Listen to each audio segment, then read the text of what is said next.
Assalamualaikum warahmatullahi wabarakatuh.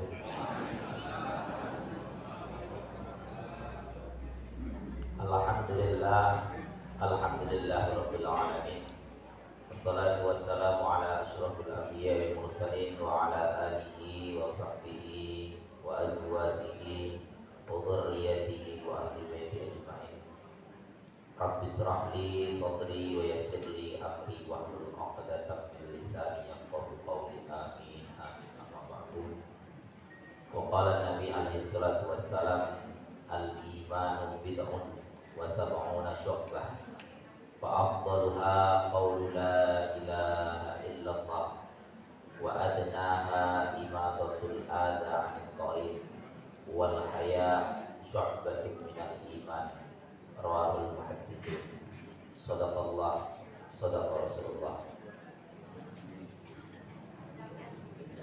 Yang saya hormati tuan-tuan guru, direktur Majelis Duha beserta pengurusnya, tuan-tuan guru saya, ya, di sisi kanan, sisi kiri semuanya cukup. Ini mudah-mudahan jadi pengawal untuk saya, sehingga nanti kalau ada hal-hal yang tidak pas bisa langsung segera dipaskan. Kemudian jamaah hadirin wal hadirat, bapak-bapak, ibu-ibu semuanya saja, baik yang ada di dalam masjid atau mungkin ada di sekitaran.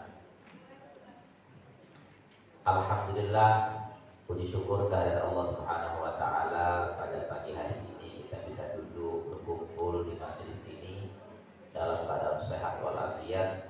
Mudah-mudahan kita diberikan oleh Allah kesehatan zahir dan tidak kalahnya adalah kesehatan batin. Amin ya rabbal alamin. Shalawat ma'assalam semoga tetap pada baginda Rasulullah Muhammad sallallahu alaihi wasallam. Biqaulina Allahumma shalli wa sallim ala sayyidina Muhammad wa ala alihi sayyidina Muhammad. Bapak Ibu sekalian yang saya hormati, pada pagi hari ini sebagaimana yang disampaikan Bapak Sekjen tadi, kita sekarang sudah berada di pertengahan Dzulqa'dah, lewat malam sekitar tanggal 17 Dzulqa'dah. Karena kalau sudah selesai Syawal itu biasanya tidak ada lagi yang meributkan masalah tanggal kalender Hijriah. Itu biasanya kalau kalender Hijriah ributnya cuma awal Ramadan, awal Syawal. Nah, sudah itu tidak mencuat lagi dipuja. Nah, maka di bulan Dzulqa'dah tentu nanti kita akan menghadapi Idul Adha. Jadi mungkinnya sudah ada lengkap di sebelah kita ya. Jadi Bapak Ibu sekalian yang saya hormati, mungkin sebagai pembuka atau khotimah, ada banyak perbedaan antara Idul Fitri dan Idul Adha. Kadang-kadang di kampung-kampung itu juga kadang masih kita temui bisa meratakan apa itu hari Id kedua itu masih takbir di masjid. Nah, itu ya. Jadi dari segi takbir sudah beda. Kalau Idul Fitri itu selesai dari kita sholat Id sudah selesai. Nah, memang nuansanya enak, nuansa lebaran.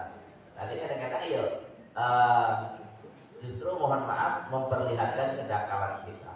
Nah, di malam kedua Idul Fitri ada yang takbiran, ada Pak. Bapak Ibu sekalian rahmatullah yang saya hormati, bahwasanya pagi hari ini yang saya sampaikan adalah materi tauhid. Kenapa saya memilih tauhid? Karena inilah yang terjadi, yang menggerus di kehidupan kita di abad modern ini. Sering saya sampaikan bahwasanya kenapa orang dulu itu kesannya lebih jujur, lebih bisa dipercaya. Padahal kajiannya tidak tinggi. Nah, kita sekarang yang banyak kitab, banyak file, banyak kajian, iya, kapan ada kesempatan masih nak juga. Itu adalah bukti keimanan kita sedang tergerus oleh keadaan. Rasulullah menyebutkan al-iman yazid wa yanqus. Iman itu ya terkadang naik, terkadang turun. Kapan iman itu naik? Ketika kita semangat untuk beribadah, semangat untuk melakukan kebajikan. Itu indikasi ciri-ciri iman kita sedang naik. Ketika mohon maaf terasa enggan untuk melakukan kebaikan atau cenderung untuk melakukan keburukan, itu pertanda iman kita sedang turun. Tapi sudah sunatullah seperti itu. Asal jangan hilang timbul. Kalau hilang timbul bahaya. Bismillahirrahmanirrahim. Kita sering mendengar istilah makna tauhid dan seterusnya. Saya bawakan di kitab Aqidud Diniyah tercatat sekali. Bismillahirrahmanirrahim. At-tauhidu lughatan. Apa sih tauhid itu secara bahasa? Ja'lu syai'i wahid, yaitu menjadikan sesuatu itu esa. Ya, kita harus punya etikot, punya keyakinan bahwasanya Allah itu esa. Kalau kita mengucapkan la ilaha illallah, itu tidak cukup dengan lisan. Artinya ada tasdik dalam hati, ada pembenaran dalam hati bahwasanya Allah itu esa. Kemudian kita ucapkan dengan lisan. Dan yang tak kalah pentingnya adalah kita buktikan bil arkan, kita nyatakan dengan amaliyah kita. Kadang-kadang mohon maaf, ya ini tidak langsung menjustifikasi semuanya, tidak. Itu maksud saya pribadi. Apa itu? Untuk mengucapkan la ilaha illallah tidak disertai dengan gerak tubuh kita, dengan pembuktian amaliyah kita. Mohon maaf, kadang-kadang kalau kita ada hajat besar, ya, itu semuanya dikerjakan. Datang ke ustaz, ke kiai, minta doa, iyo dikerjakan, ya kan? Sholat malam, sholat hajat, iyo dikerjakan. Nah, pakai cara yang lain, ya, mohon maaf, terkesan perbuatan syirik, iyo dikerjakan gitu. Sampai hal-hal terkecil, apa itu kalau pesta, iya, kalau hujan, iya dipanggil juga. Nah itu kan mohon maaf, bil arkan kita, ya, dengan amaliyah kita tidak sesuai atau belum sesuai dengan ucapan kita la ilaha illallah. Maka sebetulnya yang perlu kita benahi adalah pola pikir kita. Jangan menganggap, mohon maaf ya, dalam konteks pawang dari sini, jangan menganggap hujan itu adalah sebuah adat. Karena hujan itu rahmat. Maka ada dalam bahasa Jawa, kalau hujan itu Jawa. Iya, itu singkatan Ja'a rahmatullah. Nah, turun atau datanglah rahmat Allah. Maka apa yang perlu kita baca atau kita amalkan di dalam sholat istisqa itu kan ada Allahumma suqya rahmatan wala suqya adatan. Ya Allah, jadikanlah hujan ini sebuah siraman rahmat dan jangan jadikan siraman adab. Artinya hujan ya monggo saja, tapi cukuplah sebagai siraman rahmat, tidak langsung buat tenda terbalik misalnya dan seterusnya. Nah iya, ya kadang-kadang pola pikir kita yang ketakutan. Ketika kita ada hajat, ada pesta, hujan itu dianggap sebuah masalah besar, sehingga harus dipanggillah ahli-ahli hujan. Lain. Nah itu ja'lu syai' wahid. Kemudian wastilahan. Apa itu tauhid secara istilah? Ilmun yu'rafu bihi ma yajibu wa ma yajuzu wa ma yastahillu fi haqqillah wa haqqir Rasulillah alaihi wassalatu wassalam. Tauhid secara istilah adalah sebuah ilmu di mana kita untuk mengetahui, untuk mengenali apa-apa yang wajib pada zat Allah, apa-apa yang jaiz pada zat Allah, apa-apa yang mustahil pada zat Allah. Berikutnya, apa-apa yang wajib pada diri seluruh utusan Allah, bukan terkhusus kepada Rasulullah Muhammad SAW, tapi seluruh anbiya, seluruh para nabi. Ya. Nanti kalau diterus-teruskan, ya, ada sifat wajib para nabi: sundik, tabligh, amanah, fatonah. Nah, kadang-kadang kita ringan mengaku sebagai penerus Rasulullah, penerus Nabi. Ya kalau sebagian sah-sah saja, tapi kalau keseluruhan rasanya berat. Iya. Contoh sederhana dalam hal sidik. Apa sih makna sidik? Makna sidik adalah menyampaikan sesuatu khobar sesuai dengan wadahnya, sesuai dengan keadaannya. Walaupun pahit, walaupun manis, disampaikan sesuai dengan keadaannya. Sampai di situ, saya rasa kalau kita sisir, nah itu dari kita yang ada sekarang ini berapa persen ya? Menyampaikan sesuatu sesuai dengan fakta. Ya.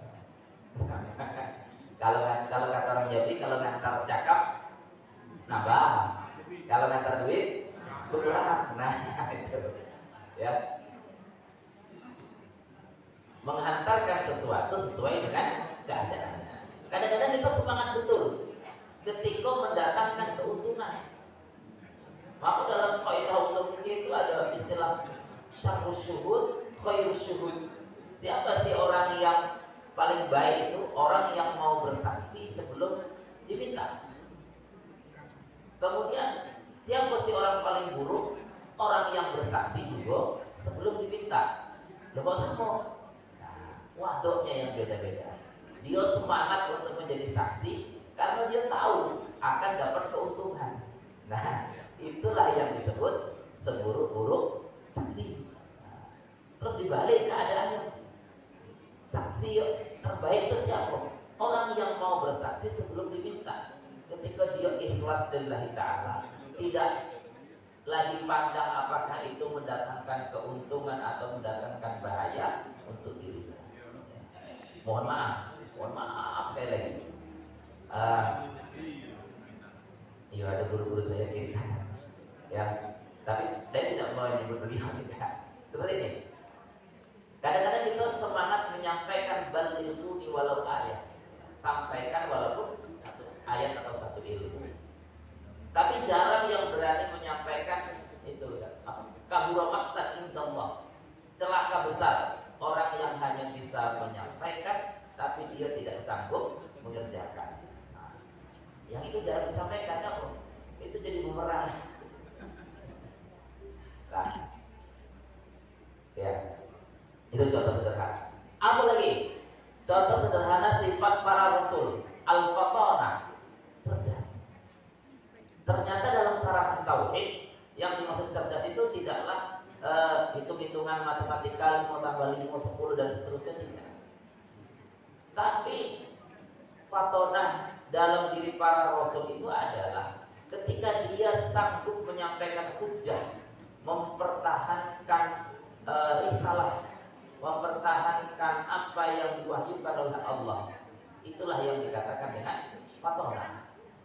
Semua rasul pandai berhujah untuk mempertahankan ajaran dari Allah Subhanahu wa ta'ala. Salah satu contoh ialah antara perdebatan Nabi Allah Musa dengan Fir'aun. Di ketika di surah Al-A'raf itu, ketika apa namanya? Siapa Tuhanmu? Dijawab oleh Musa, Maha Tinggi. Kemudian Fir'aun membuat menara. Itu dalam kisah ini, paling tinggi. Kemudian Fir'aun naik. Kata Fir'aun, wahai Musa, aku sudah membuat menara paling tinggi. Di atas sudah ada lagi selain aku. Berarti akulah Tuhan. Nah itu kata Firaun. Dijawab lagi oleh Nabi Musa, Tuhanku adalah Maha Yuhyi wa Yumiit, Maha menghidupkan, Maha mematikan. Kemudian Firaun mendatangkan dua hamba, dua budak. Yang satu dipancung, mati. Yang satu dibiarkan. Wahai Musa, baru engkau saksikan, aku Yuhyi wa Yumiit, Maha menghidupkan, Maha mematikan. Yang satu aku pancung mati, yang satu aku biarkan hidup. Bagi akulah Tuhan. Kata Firaun. Kemudian yang ketiga dijawab oleh Nabiullah Musa, Tuhanku adalah Tuhanku, Tuhanmu, walaupun kau tidak mau mengakui, Tuhan orang-orang sebelum kamu dan Tuhan orang-orang sesudah kami. Nah, habis cerita. Ya. Tuhanku adalah Tuhanku, Tuhanmu juga, Tuhan orang-orang sebelum kamu, Tuhan orang-orang sesudah kamu nanti. Habis itu Nabi Firaun dari sana. Nah, itu namanya fatonah, cerdas untuk menyampaikan hujah, mempertahankan ajaran Allah Subhanahu wa taala. Ya. Jadi dalam riwayat hampir setengah istana Firaun itu beriman kepada Nabi Musa alaihissalam karena hujah. Jadi bagi orang-orang yang cerdas waktu itu berpikir kalau betul Firaun itu Tuhan, terus sebelum Firaun lahir siapa Tuhan? Nah itu. Atau nanti ketika Firaun mati, siapalah Tuhan? Nah itu. Jadi cerdas untuk menyampaikan hujah. Kalau kita sekarang kan mau membaca. Bismillahirrahmanirrahim. Jadi itulah tauhid, yakni untuk mengetahui, mengenal apa yang wajib pada zat Allah, apa yang mustahil, apa yang jaiz. Nanti kalau diteruskan, apa sih wajib itu? Wajib itu ya sesuatu yang harus ada pada zat Allah Subhanahu wa taala. Apa sih mustahil? Mustahil itu ya sesuatu yang harus tidak ada. Kalau ada malah mengurangi eksistensi kata orang kita. Nah, keesaan Allah Subhanahu wa taala.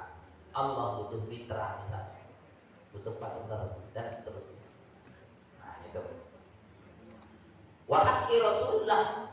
Kemudian apa-apa yang pada dan atau pada hak para rasul. Apa yang mustahil, apa yang wajib, apa yang jaiz. Nah, kemudian kita lanjutkan. Wa faidatuhu. Nah, ya. Kadang-kadang kita kurang dianggap, kurang menarik, apalagi itulah. Apa sih faedah kita mempelajari atau mengenal ilmu tauhid? Ma'rifatullah subhanahu wa ta'ala bil barahidil qat'iyyah wal fawzu bis sa'adah al abadiyah. Yaitu adalah untuk mengenal Allah Subhanahu wa taala beserta dengan barahid, beserta dengan bukti-bukti yang pasti. Nah, jadi mengokohkan keimanan kita. Ini yang saya bilang tadi. Di akhir zaman ini atau di zaman kita sekarang ini, itu tadi Al-Quran dibaca, itu tidak diresapi. Nah, sehingga banyak para kufar ya, atau ahli Quran karena demikian, awalnya kadang-kadang menyelisihi Al-Quran. Nah, itu yang disebut oleh Rasulullah di akhir zaman. Al-Quran itu hanya dibaca sebatas tenggorokan saja, artinya tidak merasuk ke dalam hati dan dibuktikan dengan perbuatan. Ya mohon maaf, nipu itu kan haram. Saya rasa tidak perlu tinggi-tinggi amat ilmu agama itu. Kalian yakin lah kalau tahu kalau nipu itu haram. Tinggal pembuktian lagi. Nah, sanggup dan untuk meninggalkan tipu dan seterusnya. Katakanlah judi, ya mohon maaf bahasa katanya sebodoh-bodoh orang tahu lah kalau judi itu haram. Tapi bisa tidak untuk meninggalkan. Karena mohon maaf, Di abad modern sekarang ini judi itu tidak mesti nunggu pakai kawan. Paham lah maksud saya ya. Kalau dulu berjudi kan nunggu bertiga, berempat, berlima, kurang anggota bubar. Lalu duduk di pos ronda, masih aku tuh udah datang. Nah, ada jadi tadi bubar. Sekarang, naudzubillah, duduk di masjid itu bisa. Tapi ya, duduk di masjid itu judi bisa. Orang yang ngira ikat, tidak tahunya lain yang digawe ya. Nah, itu, iya. Ya, itu paham lah maksud saya ya. Di era kita sekarang ini kalau tidak pandai-pandai betul menjaga iman kita atau memanfaatkan teknologi untuk hal-hal positif, justru akan menggelincirkan kita semua. Berapa banyak pasangan yang naudzubillah yang bercerai gara-gara itu, ya, jual rumah, jual aset, terjerumus ke judi online. Ini penyakit, Pak. Kalau dulu orang berjudi bisa ditandui, wah badannya sangat tatoan, ya. Sekarang pakai baju muslim bisa berjudi, ya. Tidak kenal tempat. Iya, duduk yasinan sebelah masjid. Sekarang itu la ilaha illallah benar. Apa? Sekarang kan itu kitab atau buku apa teks yasin itu kan di HP kan? Jangan salah-salah. Kadang-kadang kami ini dipaksa untuk terus berhusnudon, berbaik sangka. Nah, mungkin dia baca yasin lewat HP. Tapi mohon maaf saya pernah terlihat dan sengaja. Rupanya memang lain yang ditunjukkan. Nah, ya, tidak ada baca yasin pada umumnya dah. Lain yasinnya. Nah itu. Iya. Nanti ibu-ibu yang kena imbas tuh. Duit belanja berkurang, ya kan? Anak terbagi dan seterusnya. Nanti mulai cekcok dan seterusnya. Bahkan di dalam Al-Quran itu disebutkan innamal khamru wal maisir, ya. Khamr dan judi itu disebutkan ada manfaat, tapi dosanya lebih besar. Iya. Khamr itu kan kalau dalam kajian ilmiah kan ada yang bisa untuk pengobatan. Tapi kan tentu tidak langsung dilegalkan seperti itu.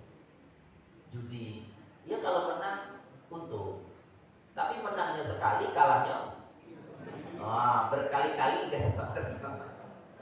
Iya, pas menang baik dia semangat cerita, pas kalah diam deh. Nah itu. Tapi di dalam tafsirnya disebutkan bahwasanya kalau seandainya menang itu kamu sedang menzolimi orang. Kalau kamu kalah, kamu sedang terzalimi. Wal hasil tidak ada baik-baiknya. Nah itulah.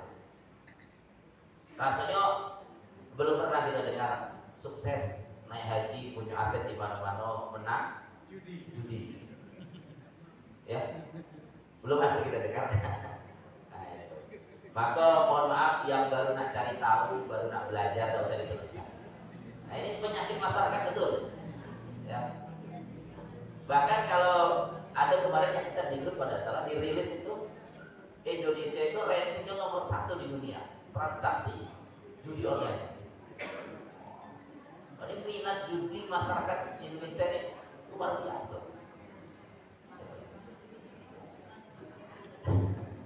Bismillahirrahmanirrahim. Ma'rifatullah, untuk mengenal Allah Subhanahu wa taala dengan bukti-bukti yang pasti sehingga melahirkan wal fauzu bis sa'adah al abadiyah, melahirkanlah keberuntungan sa'adah, kebahagiaan yang abadi. Nah, maudhu'nya apa sih yang jadi pembahasan dalam tauhid itu? Ya, tentu dzatullah wa dzatu rasulullah min haitsu ma yajibu wa ma yajuzu wa ma yastahil. Dan Allah dan Rasulullah nanti termasuk dalam aqaidul iman di penutupan kitab Ummul Barahin itu itu di bagian akhir, termasuk bentuk iman itu adalah kita mengenal riwayat singkat Rasulullah, lahir di mana, ayahnya siapa, dan seterusnya. Itu bagian pokok dari keimanan. Tidak cukup hanya mengenal Rasulullah apa Nabi Muhammad utusan Allah, tapi tidak sampai kepada berapa anaknya dan seterusnya itu salah satu bentuk keimanan kita. Nah itu. Karena kan di zaman ini jangan salah-salah, ya. Mohon maaf, kedua agama itu memang paling laris. Ya. Orang semangat pengen belajar, salah guru. Hanya kita temukan seperti itu. Ya, semangat agamanya tinggi, pengen belajar, salah ketemu guru. Akhirnya ya tidak keruan. Nah, itu. Wati'uhu al-iman, ya, wati'uhu al-imamani.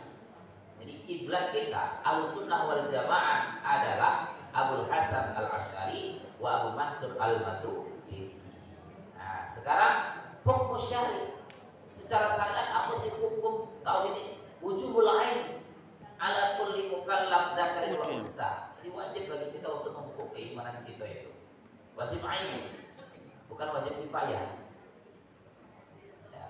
Nah, itu masing-masing kita harus betul. Ya. Maka disebutkan jaddidu imanakum biqauli la ilaha illallah. Perbaharuilah iman kalian dengan sering-sering mengucapkan la ilaha illallah. Jadi kalau kita rasa-rasa ingkar dalam, ya saya merasa ingkar dengan apa yang ditakdirkan oleh Allah. Kadang-kadang kita seperti itu, manusiawi. Ketika kita diberikan sebuah kenikmatan, semangat untuk mengucap la ilaha illallah. Ketika kita katakanlah menerima sebuah ujian atau hal-hal yang tidak mengenakan kita, padahal kita selama ini sudah berbuat baik. Nah itu kadang-kadang mesti dalam hati, ini Tuhan adil apa enggak? Nah itu ya.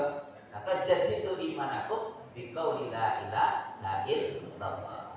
Zikir. Kemudian al-hukmul aqli isbatu amrin li amri aw nafyu anhu min ghairi tawaqquf. Itu secara akal menetapkan sebuah perkara bahwasanya ya ada yang amar, ada yang nafi, ada yang memang disuruh, ada yang memang dicegah. Nah itu ya. Jadi nanti kita kembalikan pada soal iman sampai pada itu. Jadi Rasulullah menyebutkan dalam hadis, saya ambilkan kitab dari Syu'abul Iman tadi, bahwasanya kata Nabi, al-iman bid'un wa sab'una syu'bah. Iman itu cabangnya ada 77. Bukan rukun iman di 16. Nah, nanti dipotong, wah ini baru lain loh. Rukun iman di 6, tapi cabangnya kata Rasulullah bid'un wa sab'una syu'bah. Ada 77 cabang. Nanti meliputi akwal kita. Tapi insya Allah tidak semuanya saya sampaikan ya. Itu guyur-guyur. Nih kalau diteruskan saya dilihat tinggal. Kembali pada direktur yang kawan ini. Fa'afdaluha qaulu la ilaha illallah. Seutama-utama iman adalah mengucapkan la ilaha illallah. Yang saya bilang tadi, dirasukkan dalam hati. Tidak cukup hanya dengan lisan. Artinya setelah kita mengucapkan la ilaha, tidak ada yang berhak disembah itu maujud illallah kecuali Allah Subhanahu wa taala. Tidak ada yang perlu diagungkan, dimuliakan, diesakan, disembah, dituhankan, ya, illallah kecuali Allah Subhanahu wa taala. Jadi kalau itu betul kita rasukkan ke dalam hati, insyaallah ya jalan hidup kita lebih ringan. Artinya dia memandang dunia ini ya penting, tapi artinya kita bisa memposisikan diri kita, tidak lantas membuat kita gampang untuk merasa putus asa, kecil hati dan seterusnya. Karena kita mengucapkan la ilaha illallah. Ya. Dalam Rafiq Haddad itu kan disebutkan apa? Al khairu wasyarru bi masyiatillah. Baik buruk itu semuanya atas kehendak Allah Subhanahu wa taala. Pun kalau kita mau tafakkuri, buruk itu tidak ada. Buruk itu hanya cara berpikir kita saja. Ya kan? Misal contoh sederhana. ban kita bocor, itu baik apa buruk? Buruk. Kata kita, kata tambal ban baik. Nah itu, jadi nah, itu sederhananya seperti itu. Al khair wa syarru bi masyiatillah. Baik buruk itu kehendak Allah. Buruk itu tidak ada. Buruk itu cuma iya persepsi karena tidak sesuai dengan keinginan kita. Nah iya, misalnya kita kerja dibayar murah, baik buruk. Buruk, kata bos, baik ini mau dibayar murah. Nah, ya itu contoh sederhana. Wa afdaluha qaulu la ilaha illallah wa adnaha imatatul adha. Ya, anil thariq kata Rasulullah. Serendah-rendah wujud iman itu imatatul adha anil thariq, menyingkirkan rintang-rintang duri-duri di jalan. Itu sudah apa namanya ya? Bentuk perwujudan iman yang paling rendah. Kalau ada orang nyebar paku di jalan supaya usaha tambal bannya lancar, nah itu saya tidak tahu lagi masuk itu tergolong kemana itu, ya. Sedangkan di MUI, di Majelis Ulama itu apa masang portal saja jadi pembahasan. Ini termasuk ada retorik, termasuk perintah jalan atau tidak? Iya itu maksudnya. Nah, maka ada aturan-aturannya ya, tidak bisa sembarangan kita. Nanti kalau tergolong kita ke dalam orang-orang yang merintangi jalan, nah maksudnya begini, ya, iya. Jadi portal apa kamu? Polisi tidur itu membawa manfaat atau membawa mudarat? Nah itu lagi kajian. Itu. Ada yang nggak nyaman dengan adanya polisi tidur dan seterusnya lah. Wal haya'u syu'batun minal iman. Bermula malu itu adalah cabang sebagian daripada iman. Malu ini malu yang seperti apa? Kan gitu. Maka dalam syarahannya disebutkan adalah malu untuk mengerjakan maksiat, malu untuk durhaka kepada Allah, malu untuk melanggar aturan-aturan Allah Subhanahu wa ta'ala. Syu'batun minal iman, cabang daripada iman. Problem kita sekarang itu, ya tidak semuanya sih, adalah kebalik. Apa itu? Diajak untuk berbuat baik, aduh malu-malunya. Bagi aku dikato soalin, bagi aku dikato apa dan seterusnya dan seterusnya. Nah, pola pikir seperti itu yang perlu kita perbaiki. Ya. Jadi malu yang dimaksud adalah malu untuk terjerumus ke dalam hal-hal maksiat, bukan malu untuk taat kepada Allah Subhanahu wa ta'ala. Tuh. Amin bi rabbika wal malaiki wal kutub wal anbiya wa biyawmi yabnal alam.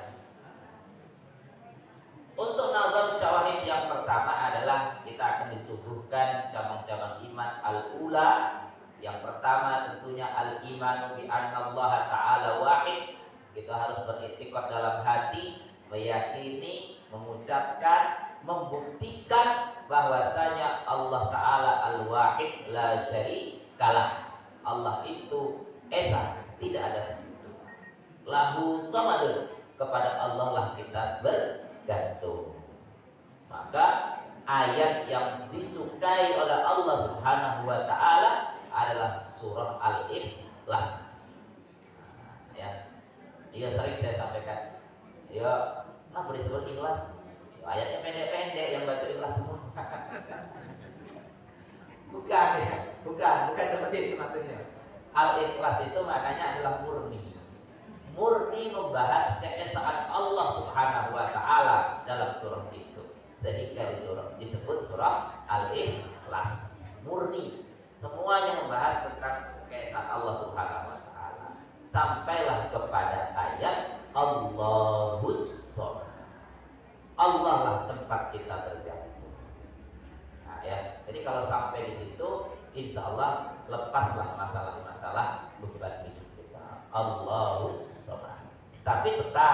hakul adami yang berkaitan tentang manusia, sesama manusia, tetap tidak boleh diabaikan. Karena kalau salah tafsir juga bisa menjadi masalah. Contoh saya bacakan ayat.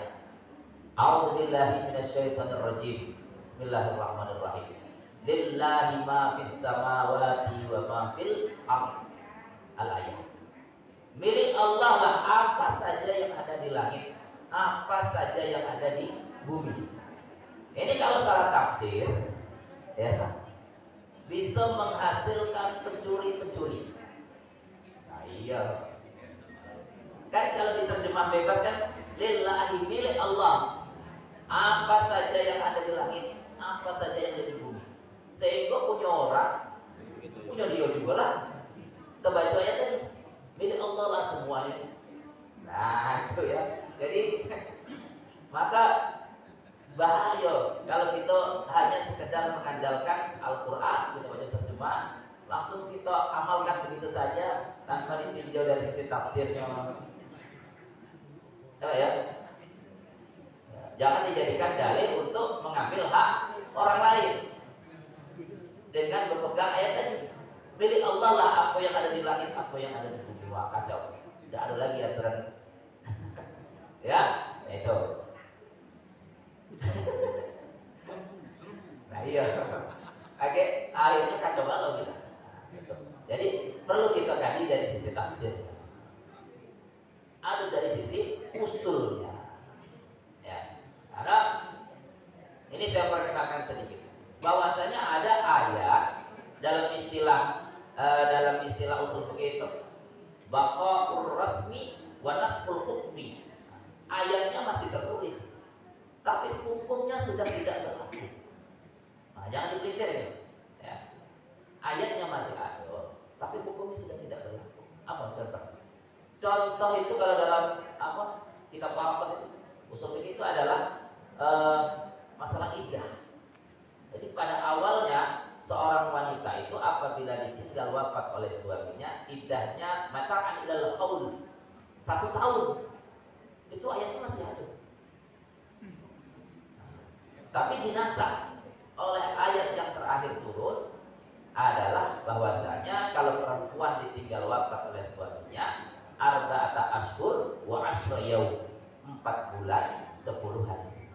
Nah itu kan namanya kalau dalam usul fikih idza ta'arada an-nutqani, ada 2 dalil yang saling bertentangan. Bukan ayat yang bertentangan, tapi cara memahaminya atau ilmunya, namanya usul fikih.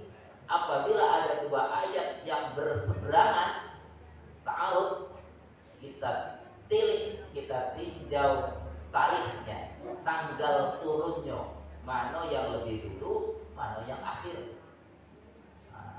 Yang dulu terhapus oleh yang terakhir. Analoginya seperti ini. Ada peraturan terbit tahun 2000.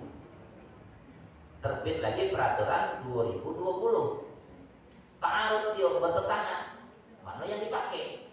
Maka peraturan terbaru itu menghapus peraturan yang lama. Itu dalam Al-Quran.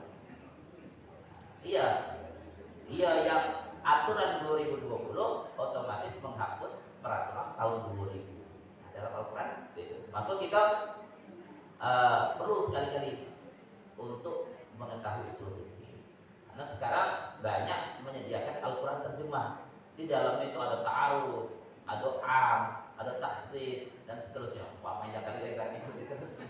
Ya, jadi tidak serta-merta ayat mentah-mentah bulan itu langsung kita pakai. Contoh sederhananya ya tadi ya, itu kan masih masih umum. Lillahi ma fis samawati wa ma fil ardh. Milik Allah apa yang di langit, apa yang di bumi. Ini kan menghalalkan pencurian. Ya, itu. Wassabat tsani.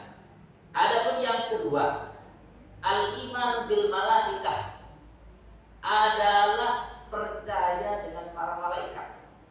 Malaikat itu berapa sih jumlahnya? Banyak. Ya, wa adaduhum, adapun bilangan mereka itu Allah saja yang tahu. Tapi kita ada yang wajib kita tahu. Banyak yang ada 10. Nah, itu pun 10 kalau. Nah beneran ini bukan gurauan. Ya, kalau 10 itu kita yakini, tentu akwal kita, perilaku kita sehari-hari lurus. Nah itulah bahasa sederhana. Kita apa ya, tes ingatan ya. Kita kan pernah SD kalau enggak? Yang pertama adalah malaikat Jibril. Apa tugasnya?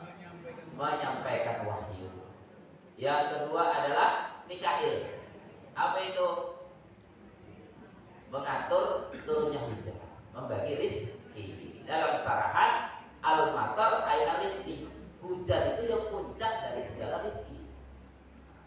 Dia kenapa dikatakan demikian? Karena hujan itu bisa menumbuhkan tumbuh-tumbuhan,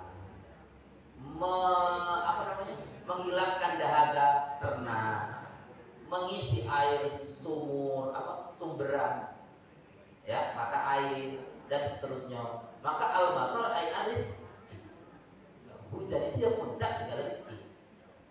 Kalau boleh dites, walaupun berangkas itu penuh semua, ada duit, tidak ada hujan 2 tahun misalnya. Wah itu kalau kabut, dia orang paling kaya sekalipun. Nah iya. Itu al-matar ay aris. Bagi ketika hujan turun, yang perlu adalah kita berdoa, ya Allah, jadikanlah hujan ini siraman rahmat dan jangan jadikan siraman adab. Itu yang perlu. Terus Jibril, Mikail, Israfil. Ya, kalau kita baca tentu dia adalah meniup sangkakala. Berapa kali tiup? Tiupan pertama untuk menghancurkan. Ya. Jaraknya kalau dalam tafsir Yasin Hamam itu 30.000 tahun. Ada yang riwayat menyatakan 300.000 tahun. Baru ditiup lagi untuk membangkitkan dan seterusnya. Nah, kalian itu kenalan. Nah, karena sering kita sebut Israel. Nah, kali ini sering kita sebut, yakin kenal. Apalagi hari ini baru antar orang meninggal itu imannya naik dong. Hari itulah besoknya Allah alam. Nah, itu ya. Lebih-lebih yang meninggal kawan dekat. Wah, imannya cepat naik. Nah, iya. Maka besar faedahnya kita menghantarkan jenazah itu. Nah, itu udah. Israel. Kemudian siapa lagi? Raqib wa Atid. Nah, ini baru apa? Ucapnya bisa, paham, tapi amaliyah kita yang kurang. Raqib wa Atid. Apa sih tugas Raqib wa Atid? Adalah mencatat amal baik, mencatat amal buruk. Semua tahu, semua hafal. Nah, tapi dalam kata sekarang implementasinya, pembuktiannya dalam kehidupan sehari-hari. Kalau kita yakin Raqib Atid itu ada dan tidak ada yang lepas dari catatannya, tentu ahwal kita, perilaku hari-hari kita, insya Allah lurus. Ngurangi timbangan, tidak mau. Apa? Takut dicatat sebagai amal buruk. Ngubah angka 3 jadi angka 8. Nah, yang ahli-ahli mubalah. Ayo, dari angka 3 ke angka 8. Kan dikitnya gawe udah. Nah, 100 jadi 1000. Apalah tambah 0 seko. Nah, tapi kalau kita yakin bahwasanya ahwal kita selalu dalam pengamatan malaikat, tentu itu tidak kita kerjakan. Sebaliknya, di era sekarang, ketika nak beramal baik, tidak puas hati kalau dari tengok orang. Itu penyakit itu, ya. Tidak puas beramal baik kalau tidak disaksikan banyak orang. Tidak puas dipoto, tidak puas lagi di share, dibagikan. Tahan kawannya di telepon seko-seko, tengok status aku dulu. Ya, dan seterusnya. Nah, itu kan penyakit. Seolah-olah menganggap amaliyah baiknya tidak dicatat oleh malaikat pencatat amal baik. Jadi apa maknanya? Maknanya adalah kalau ingin beramal baik, ya beramal saja. Yakinlah itu sudah dicatat malaikat. Nah, ketika kita ada niat untuk berbuat buruk, jangan dikerjakan. Yakin itu dalam pengawasan malaikat pencatat amal buruk. Sederhana kan? Nah, tapi berapa banyak orang yang sanggup membuktikan dalam amalia sehari-hari? Ada rokib, ada atid. Itu yang saya bilang di muka tadi, bahwasanya kalau orang begini kesannya lebih jujur. Kalau Pak Direktur ini tidak tahu saya termasuk orang ini kurang begini. Ya, jadi iya kesannya lebih jujur. Apa? Gaji tidak tinggi, tapi apa yang diketahui, apa yang didapat diamalkan betul. Iya, rokib wa atid. Sederhana kan? Jadi kalau ada niatan terbetik dalam hati untuk beramal jahat, jangan diteruskan. Karena ada malaikat yang beramal. Kalau ada pengen berbuat amal baik, kerjakan saja, walaupun tidak ada yang nengok. Yakin dicatat oleh malaikat pencatat amal baik. Ini Bu, sederhana kan? Nah, tapi bagaimana kita mempraktekkan dalam kehidupan nyata? Itu pembelajaran untuk saya pribadi, untuk kita semua. Sehingga ahwal kita, perilaku kita dalam hari-hari menjadi lebih baik, lebih baik. Yakin deh kalau ada mereka. Nah, iya, nak nolong orang HP tinggal tidak jadi gini Pak. Iya, nak nolong orang tapi HP tinggal, jadi. Kaget ada buktinya aku nolong mereka. Itu. Dah. Kemudian apa lagi? Rokib atid mungkar wa nakir. Ini kenalan, karena sering kita sebut setiap itu. Mungkar wa nakir. Ya. Kalau kata guru ngaji dulu, satu tukang kanyo, satu tukang kebu. Nah, kita tengoklah besok ya. Apa macam itu nih ya. Ya, satu tukang kanyo, salah jawab kebu. Nah, itu. Siapa lagi? Malik wa Ridwan. Siapa itu Malik? Malik adalah perlambang penjaga neraka. Penjaga pintu neraka. Tapi dalam riwayat neraka itu tidak pakai pintu. Iya. Dalam kitab hadis Tarhib wa Tarhib itu disebutkan seberapa luas di neraka itu. Neraka itu terdiri dari satu jurang. Yang dalam jurang itu ada 7 jurang. Jurang anak anyuk ada 7 jurang lagi. Kemudian setiap anak anyuk ada 7 jurang lagi sampai 7 lapis. Ya. Jadi kalau ada yang pernah ke lokasi batu bara, aduh, nggak di sini dulu ada Pak kalau nengok. Jadi ada jurang besar, di dasar itu ada 7 jurang. Di anak anyuk itu ada 7 jurang lagi. Anaknya lagi ada 7 jurang lagi sampai 7 lapis. Jurang yang paling dasar ada 1000 desa. Iya, di dalam itu betul di dalam Tarhib wa Tarhib. Dalam jurang yang paling dasar ada 1000 desa. Dalam satu desa di neraka maksudnya. Ya mana tahu nak pesan kaplingan di sana. Ya? 1000 desa. Dalam 1000 desa ada 1000 rumah. Ya. Dalam satu rumah ada 1000 kamar. Dalam satu kamar ada 1000 siksa. Bayangkan Bu, kalau punya 2 rumah di sana. Nah, iya. Jadi saya ulangi ya. Jadi ada jurang besar. Kemudian ada anak jurang. Dalam setiap anak jurang ada anaknya lagi, ada anak jurangnya lagi sampai 7 lapis. Jurang yang paling dasar ada 1000 desa. Itu setiap jurang itu ada penghuninya semua. 1000 desa. 1000 desa. Dalam satu desa ada 1000 rumah. Dalam satu rumah ada 1000 kamar. Dalam satu kamar yang ada 1000 siksa. Nah, kalau punya dua rumah di sana. Dan setiap kamar kalau dicicipi, wah, lembut katanya sih, ya. Nah itu. Dan tidak pakai pintu, sehingga tidak salah neraka itu bisa dimasuki dari sisi mana. Ya. Jangan kata yang pakai baju putih macam saya langsung ahli suku, tidak tentu. ya, karena peluang untuk masuk itu besar. Nah, tapi yang disebutkan dalam kitab hikam bahwasanya rahmatullah itu wasiat, lebih luas, ya, minat dambi daripada dosa. Jadi rahmat Allah, kasih sayang Allah itu lebih luas daripada dosa-dosa kita.